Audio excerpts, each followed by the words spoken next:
Hi mga ka-Dotax! Ayan, magluluto tayo ngayon ng ginataang kalabasa. So ayan, nag-iyak na nga si ate. Ayan, for the coat tayo. Ayan, nag-ano na nga tayo ng gata. Ayan, for the mex ni Insan yung gata. Ayan, nagpiga na tayo ng gata mga ka-Dotax.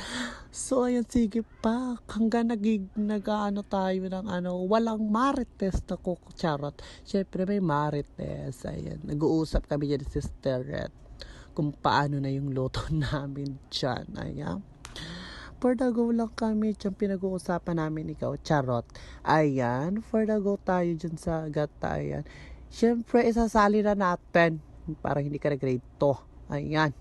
Isasali na natin yung gata. Ayan. Siyempre, ilalagay na natin, wow, ilalagay na natin yung pangalawang gata. Siyempre, sa kawali. Dahil para hindi ka na grade 2. Ayan.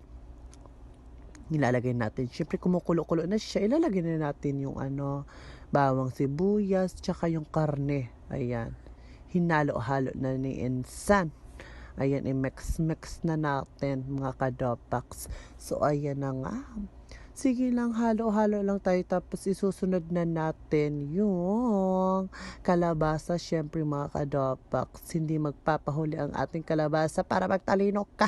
Maglinaw ang mata mo, ka-Dotax. So, ayan, hinahawakan ni Sister Red. Ay, parang hindi ka nag-rate to. Hinawakan mo.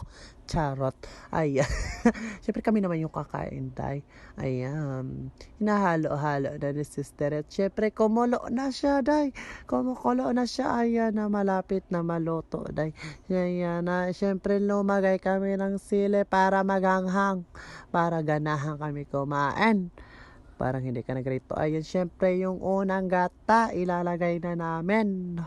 Ayan na, this is the final look. Ayan, hinalo-halo na natin. Ayan, luto na nga siya, mga ka-Dotax.